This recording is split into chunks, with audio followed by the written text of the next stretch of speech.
Kita bahkan tidak akan bisa mendapatkan informasi-informasi ini. Rezim Iran tidak membatasi kejahatannya hanya di dalam perbatasannya sendiri. Mereka membunuh lawan-lawan mereka di dalam negeri dan menargetkan siapapun yang membongkar kebrutalan mereka di luar negeri, di sini, bahkan di tanah Amerika Serikat dan di setiap penjuru dunia, di Eropa, di Kanada, di Australia, di mana-mana. Dan mereka tidak sendirian. Ini disebut represi transnasional, dan pemerintah Tiongkok membantu mereka, para diktator Venezuela membantu mereka, para mafia Rusia disewa oleh Republik Islam untuk menargetkan para pembangkang dan lawan mereka di luar perbatasan mereka sendiri. Sekarang saya berbicara langsung kepada perwakilan rezim Iran. Anda telah mencoba membunuh saya 3 kali. Saya telah melihat calon pembunuh saya sendiri dengan mata kepala saya di depan taman rumah saya di Brooklyn. Di Amerika Serikat, di gedung pengadilan, saya telah melihat calon pembunuh saya mengaku bahwa mereka telah disewa oleh Garda Revolusi untuk mengakhiri hidup saya. Kealahan saya? Hanya sekadar menyuarakan suara orang-orang tak bersalah yang telah kalian bunuh. Pemimpin Anda, Ali Khamenei, dia yang memerintahkan pembunuhan saya. Yang mereka, agen Amerika itu yang membandingkan hijab wajib dengan tembok Berlin.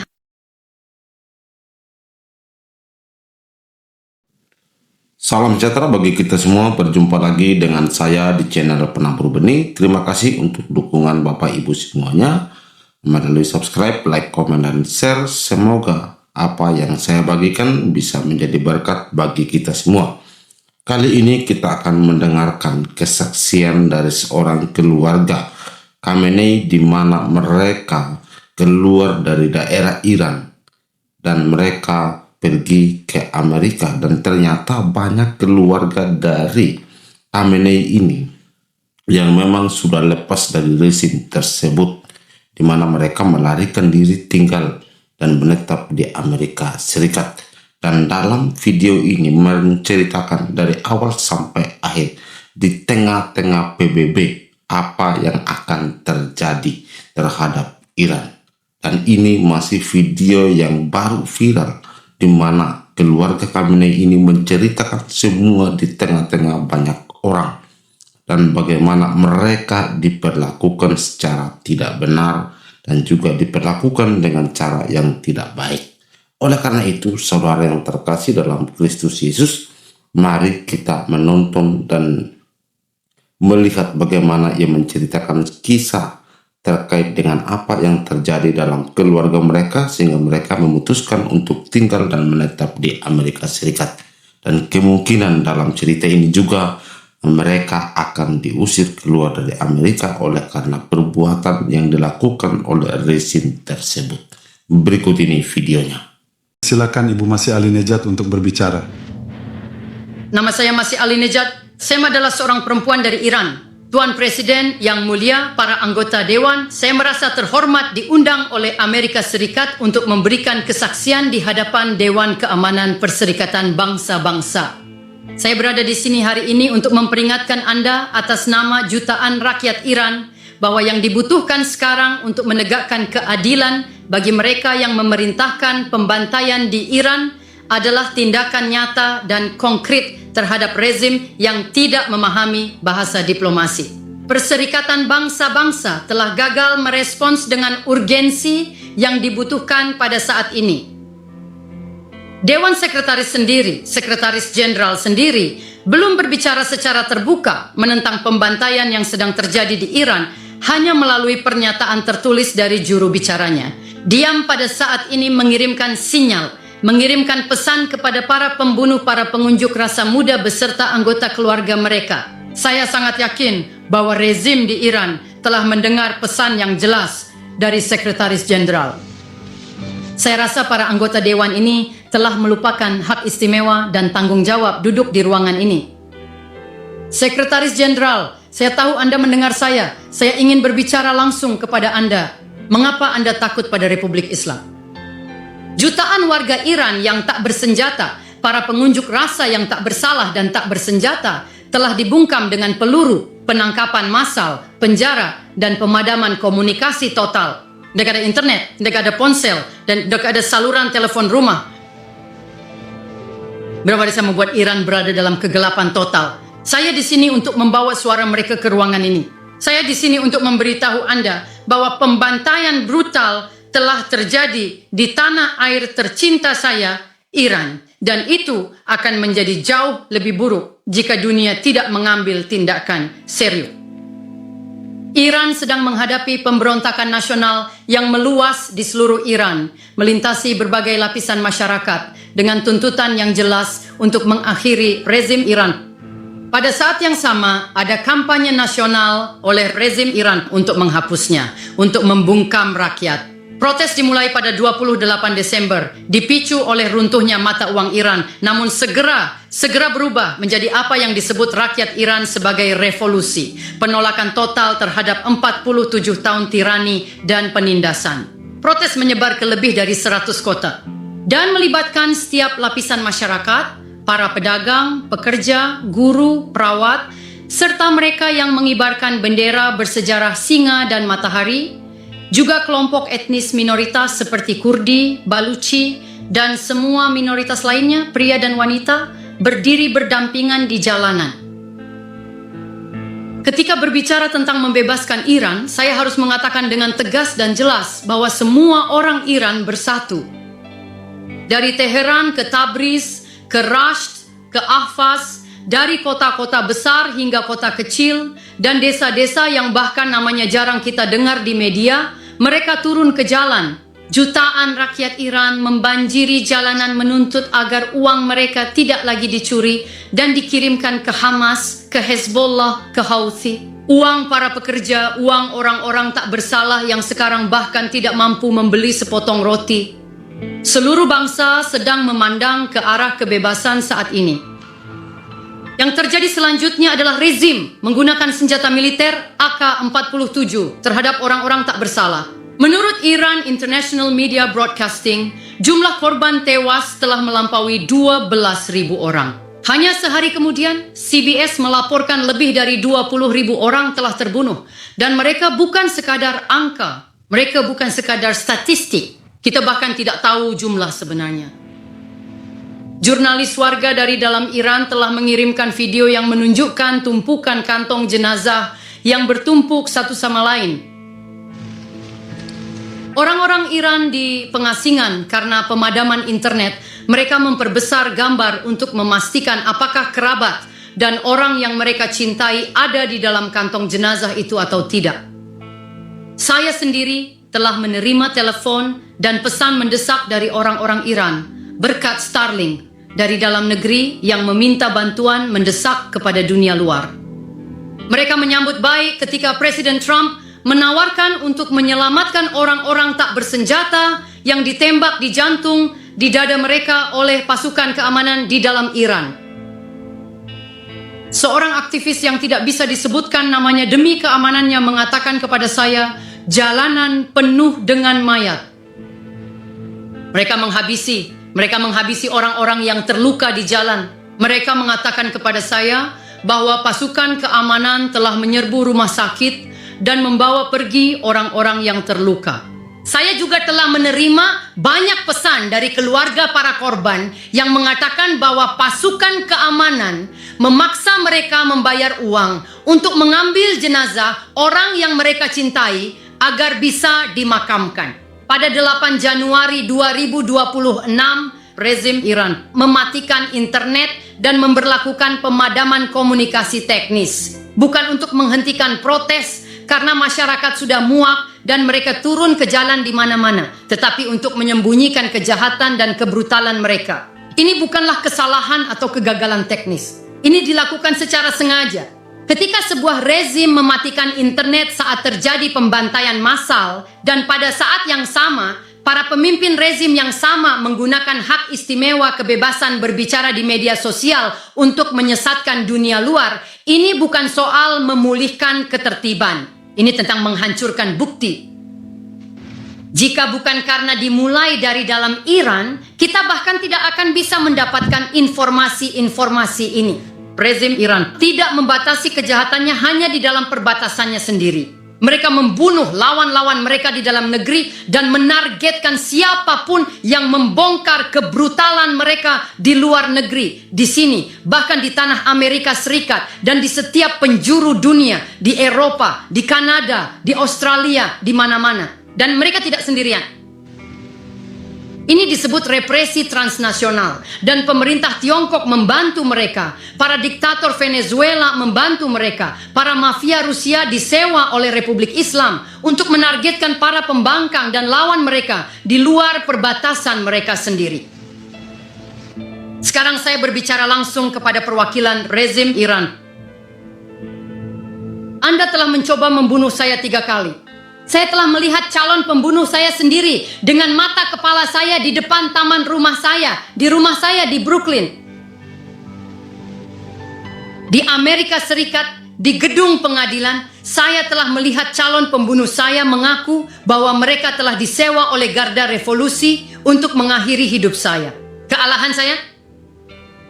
Hanya sekadar menyuarakan suara orang-orang tak bersalah yang telah kalian bunuh. Pemimpin Anda, Ali Khamenei, dia yang memerintahkan pembunuhan saya. Yang mereka, agen Amerika itu yang membandingkan hijab wajib dengan tembok Berlin kan pembunuhan saya.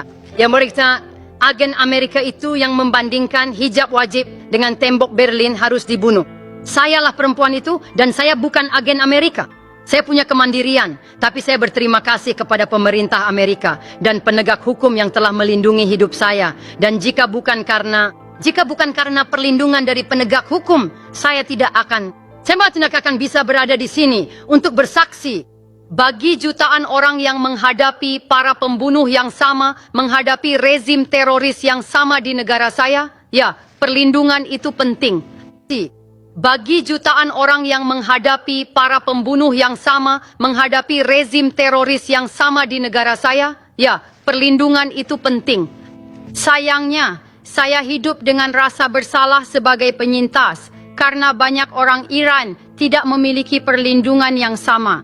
IRGC yang sama dengan AK-47 yang sama membunuh mereka di depan mata anggota keluarga mereka. 2 calon pembunuh menerima hukuman penjara 25 tahun di sini, di New York, dan saya akan menghadapi 2 pembunuh lain yang disewa oleh rezim Iran pada bulan Maret, dan mereka adalah orang-orang yang ditugaskan oleh anggota IRGC yang sama untuk membunuh Presiden Trump.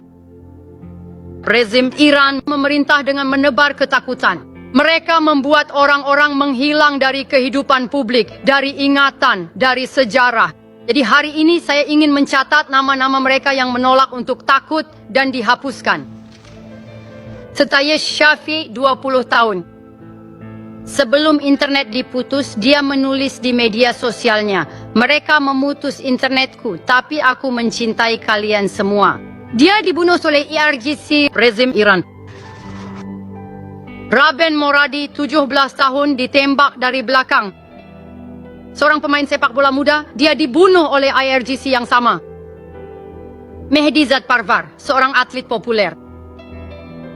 Dia menulis di Instagramnya sebelum turun ke jalan, "Aku tahu mungkin aku akan terbunuh, tapi aku tidak takut. Aku ingin hak-hakku." Dia dibunuh oleh IRGC yang sama. Siabaz Shirzad, 30 tahun. Keluarganya memohon agar dia tidak turun ke jalan demi keselamatannya. Dia berkata kepada keluarganya, "Aku pergi ke jalan untuk merayakan kemenangan revolusi kita, karena Presiden Trump berjanji akan menyelamatkan hidup kita." Dia dibunuh oleh Garda Revolusi yang sama. Negin Gadimi, 20 tahun. Dia meninggal dalam pelukan ayahnya setelah ditembak oleh anggota Garda Revolusi.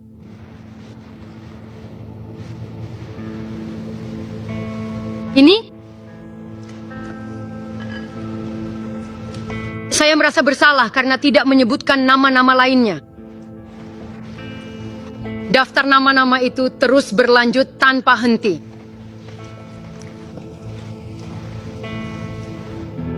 Mereka tahu akan menghadapi senjata dan peluru, tetapi mereka menginginkan keadilan. Jadi sekarang izinkan saya menyebutkan nama para pembunuh mereka. Ali Khamenei yang menyatakan bahwa para pengunjuk rasa akan ditanggapi dengan setimpal. Kepala Kehakiman Ghulam Hussein Mohseni Ejehi dan para komandan IRGC yang secara terbuka bersumpah bahwa hukuman akan diberikan secara maksimal. Ali Larijani yang berjanji tidak akan menunjukkan belas kasihan. Bagi mereka yang mempertanyakan rezim, sementara putrinya sendiri, keluarganya sendiri tinggal di sini di Amerika Serikat, mereka tidak pantas menikmati hak istimewa kebebasan di Amerika. Seperti anak-anak dan kerabat Ayatollah lainnya yang meneriakkan mati untuk Amerika, kerabat mereka justru tinggal di Amerika. 3 tahun yang lalu, seorang pembela hak asasi manusia Iran lainnya berdiri di sini, di ruangan ini, untuk memperingatkan Anda tentang protes nasional lainnya, perempuan, kehidupan, kebebasan setelah pembunuhan massal. Gina Amini karena kejahatan hanya menunjukkan sedikit rambutnya. Berapa banyak perempuan yang duduk di sini? Kalian bisa dengan mudah terbunuh hanya karena menunjukkan rambut kalian. Massa terbunuh. Itu memicu sebuah revolusi. Dan perempuan serta laki-laki bahu-membahu turun ke jalan. Lebih dari 700 orang terbunuh. Kita sudah pernah melihat ini sebelumnya. Kita punya lebih banyak nama untuk dikenang. Pada tahun 2009, Neda Aga Sultan, simbol dari lebih dari 100 orang yang terbunuh, mereka menyebut nama Presiden Obama untuk melindungi mereka. Presiden Obama berusaha membuka pintu diplomasi kepada rezim yang bahasa negosiasinya dengan rakyatnya sendiri adalah senjata dan peluru. Kita telah melihat ini pada tahun 2019 dengan Pouya Bakhtiari yang dibunuh di depan mata ibunya Nahid Shirpice. Pada saat yang sama, Presiden Biden berusaha tetap membuka pintu diplomasi, memberikan miliaran dolar kepada rezim tersebut. Hal itu memaksa anggota keluarga untuk membayar uang kepada rezim demi mengambil kembali jenazah orang yang mereka cintai. Menghadapi rezim yang menggunakan senjata militer terhadap warga sipil, rakyat Iran meminta dunia untuk membantu melalui tindakan nyata, bukan hanya pertemuan berulang dan kecaman kosong. Kami tidak butuh kata-kata kosong. Rezim Iran tidak bisa lagi direformasi dan meminta Anda agar rezim Iran tidak lagi diperlakukan sebagai pemerintah yang sah. Hari ini, jumlah korban tewas jauh lebih tinggi dari yang saya sampaikan kepada Anda. Rezim ini berulang kali tidak bisa direformasi. Izinkan saya memperjelas, rezim Iran bertindak seperti ISIS dan rezim Iran harus diperlakukan seperti ISIS. Inilah cara Anda bisa menyelamatkan nyawa. Terima kasih. Menurut Anda maksud video ini apa, Bray? Ya, di saat warga Iran dibunuh oleh Khamenei, kalian diam, kalian nggak bersuara. Ketika Khamenei dibunuh, kalian nangis-nangis.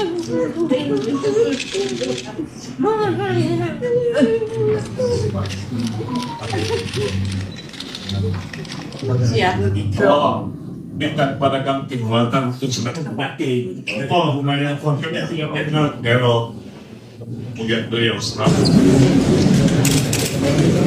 We are honored to come before your presence today, lifting up the arms of honored to come before your presence today, lifting up the arms of our president.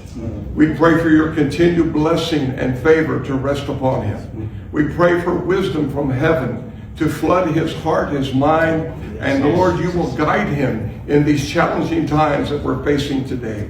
I pray for your grace and your protection over him. I pray for your grace and protection over our troops and all of our men and women serving in our armed forces. And Father, we just pray you'll continue to give our president the strength that he needs to lead our great nation as we come back to one nation under God, indivisible, with liberty and justice for all. We pray your heavenly blessing upon him in Jesus' name. Demikian videonya saudara yang terkasih dalam Kristus Yesus. Kita sudah mendengarkan langsung dan menyaksikan apa yang terjadi dalam rezim Islam di Iran ketika terjadi dan juga diperlakukan sebagaimana mereka banyak sekali mengalami masalah tantangan. Mungkin kalau kita diperhadapkan dengan rezim yang demikian, mungkin juga kita akan bisa memberontak akan hal tersebut. Sangat kasihan di orang-orang yang, khususnya kita juga di Indonesia, banyak sekali yang mabok agama membela mereka hanya karena seiman atau seagama. Tetapi perbuatan keji, kekejaman yang dilakukan oleh Khamenei terhadap rakyatnya sendiri, banyak orang yang didorong oleh karena perbuatan rezim yang diperlakukan. Saudara yang terkasih, kasihan hidup nasib mereka yang sebetulnya mereka harus kejar, mereka harus ingin untuk bahagia dan hidup tenang, tetapi mereka justru diperlakukan dengan cara yang begitu keji, begitu jahatnya Khamenei ini terhadap rakyatnya sendiri. Oleh karena itu, saudara yang terkasih, dan rezim yang diperlakukan ini, itu dia begitu membabi buta. Dan bahkan sudah banyak sekali video yang dirilis para pemuda Iran, pemuda-pemudi Iran, yang sampai di telinga Donald Trump dan juga Benjamin Netanyahu. Dan kita juga sudah lihat bagaimana serangan yang dilakukan oleh Amerika Serikat begitu membabi buta, oleh karena mereka sudah muak dengan hilangnya banyak nyawa. Netanyahu bersama dengan AS Donald Trump, mereka berusaha untuk melindungi rakyat. Makanya di Amerika mereka begitu menghargai orang-orang yang sebagai pendatang, tetapi bukan untuk menjadi pemberontak. Mereka diizinkan untuk mencari nafkah di sana. Tetapi ketika mereka keluar dan juga hidupnya aman tenang, keluar dari negara mereka yang lama, justru disitulah mereka tampil dan memberanikan diri untuk berbicara. Inilah yang terjadi di Iran, sehingga Amerika Serikat muak dengan hal tersebut. Maka mereka harus memperlakukan pemimpin tertinggi yang paling utama yang menekankan rakyatnya harus begini, harus begitu. Orang-orang yang tidak menutup kepalanya dengan hijab, mereka akan didorong. Orang-orang yang dibawa ke rumah sakit, mereka juga didorong dan tidak boleh disembuhkan oleh dokter. Itulah yang terjadi, saudara yang terkasih. Maka Tuhan Yesus begitu mengasihi manusia-manusia yang kehilangan arah tujuan. Selamatkan mereka sehingga mereka juga bisa menjadi berkat bagi banyak orang. Dan melalui perempuan ini, setelah kami meninggoy, justru dia membuka suara dengan apa yang terjadi, di mana ia diintimidasi.